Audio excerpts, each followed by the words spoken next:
A federal judge just blocked the Trump administration's attempts to bar people who wish to have their designated sex in their passport be different from what they were assigned at birth.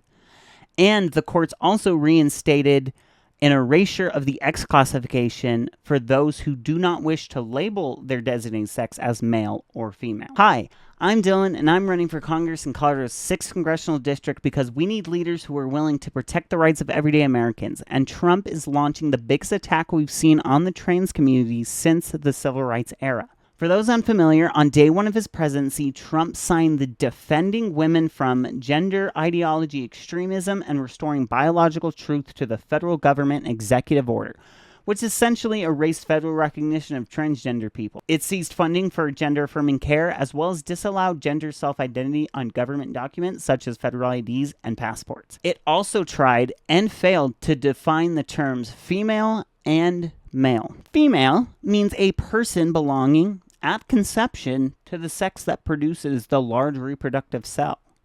Male means a person belonging at conception to the sex that produces the small reproductive cell.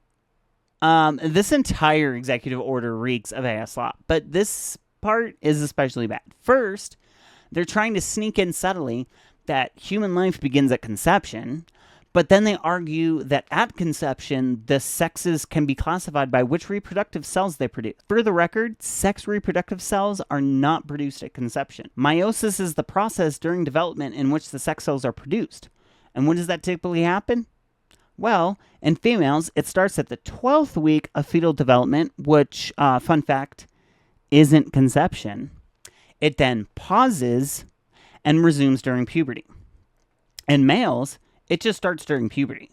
So, it is the official position of the federal government that there are only two sexes and everybody is neither of them. So, congratulations, we're all non-binary according to the very definitions of the federal government. See what happens when you let AI articulate your bigoted thoughts, Stephen Miller?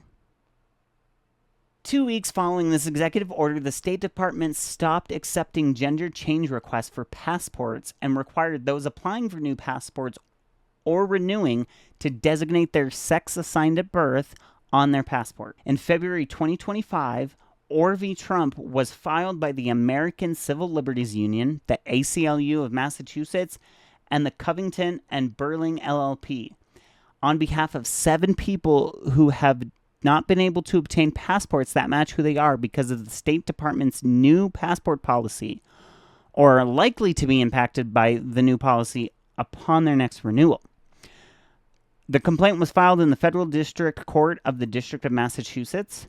The complaint was subsequently amended to add 5 additional transgender, non-binary, and intersex plaintiffs and to seek to represent a class of transgender, non-binary, and intersex passport holders. All 12 individual participants were appointed as class representatives. On April 18th, federal judge Julia Kobick issued a preliminary injunction, but only for the 6 plaintiffs in this case. It is not clear why she didn't issue a nationwide injunction at that time, something that Trump is trying to change court's authority to do that we'll definitely talk about in another video. But Lee Nolan Soul, senior staff attorney for the ACLU's LGBTQ and HIV project, said in a statement, "This decision is a critical victory against discrimination and for equal justice under the law. But it's also a historic win in the fight against the administration's efforts to drive transgender people out of public life. The State Department's policy is a baseless barrier for transgender and intersex Americans and denies them the dignity we all deserve. We will do everything we can to ensure this order is extended to everyone affected by the administration's misguided and unconstitutional policy, so that we all have the freedom to be ourselves." Judge Kobick ruled that the executive order was likely unconstitutional in granting the injunction. This past Tuesday, June 17th, she issued another blow to the Trump administration's attempts at classicide against the trans community when she elevated the case to class action status and expanded the scope of her injunction nationwide. The injunction required the State Department to allow people applying for a passport to apply for a sex designation that differs from what they were assigned at birth, and to reinstate allowing people to choose X. At the time of filming, which it's June 18th at 7:59 p.m. Mountain Time, the State Department's website still links this webpage regarding its policy on sex markers on passports. And I have the webpage pulled up just in case you think I'm lying, that it's still here. The White House issued executive order defending women from gender ideology extremism and restoring biological truth to the federal government on January 20th, 2025. Under the executive order, we will no longer issue U.S. passports or consular reports of birth abroad with an X marker. We will only issue passports with an M or F sex marker that match the customer's biological sex at birth. If you submit a passport application requesting an X marker or requesting a sex marker that differs from the sex marker at birth, you may experience delays getting your passport. You may receive a letter or email requesting more information. We will issue you a new passport that matches your biological sex at birth based on your supporting documents and our records about your previous passports. And for those curious, I have my passport right here. So I decided to go through it, see if I would be able to update my gender identity on my passport. And I wasn't able to. And the form hasn't been updated either. Simple as that. And they haven't listed any guidance on the website about when that'll take place. And that's likely to discourage those from changing their sex. But let me say this right now. If you are wishing to update your sex marker to reflect your gender identity, or you are applying for a new passport and you want it to accurately mark your gender identity, you are allowed to do so. If you have to print out a form and write on there, like I'm designating my gender as X, do it.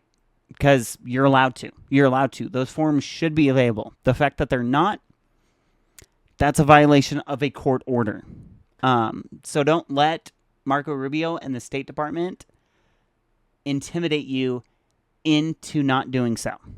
Of course, this administration has defied court orders in the past, so only time will tell if they listen to the court's order on this one.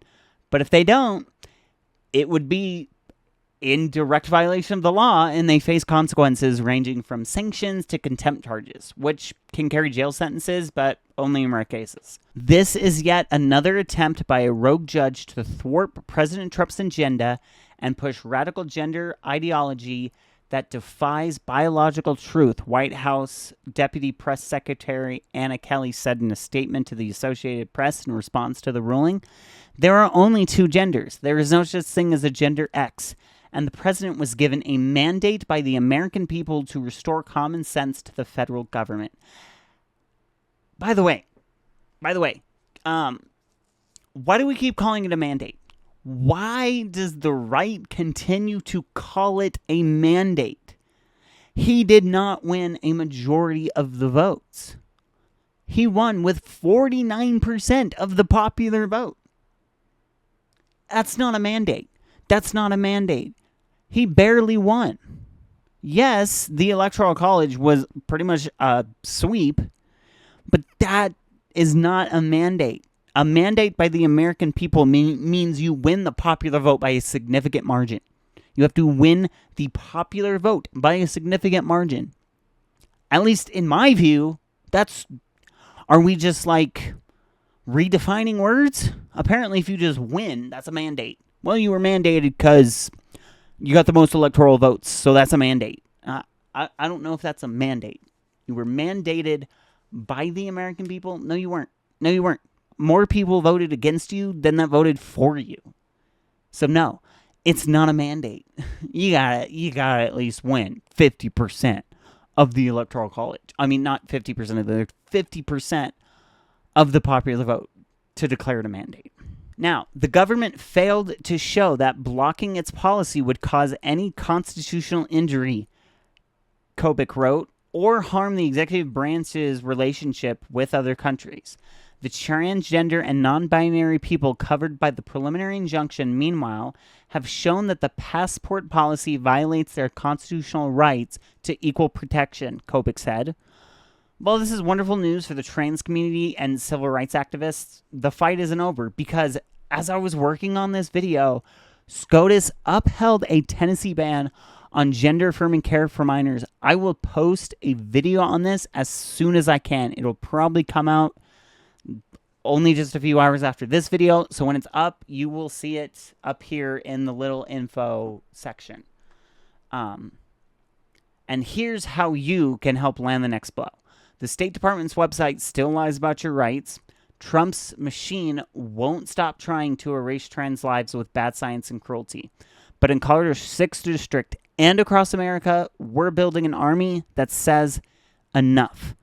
I need you in this fight right now. Start by donating $6 at actblue.com/donate/Dylan-Shelby-CO8. I will leave the link in the description below. Every dollar funds efforts to push back on this dangerous rhetoric and help secure rights for all Americans, regardless of gender identity. You can also volunteer by going to dylanforcolorado.com/volunteer or visiting our wonderful volunteer HQ on Discord. Again, I will link those in the description below. And please amplify this by sharing, smashing that like button, and subscribing for updates on the world around us and the work our campaign is doing. Algorithms are weapons. Let's use them to drag Stephen Miller's AI slop into the light. And don't forget to follow me on Twitter, Blue Sky, Instagram, and TikTok. I'm Dylan for CO6 everywhere except TikTok, where it's just Dylan for CO. We just made history with this ruling. Now let's end this war on trans existence. Your passport is yours. Your body is yours. And this government, we're taking it back, one pissed off volunteer at a time.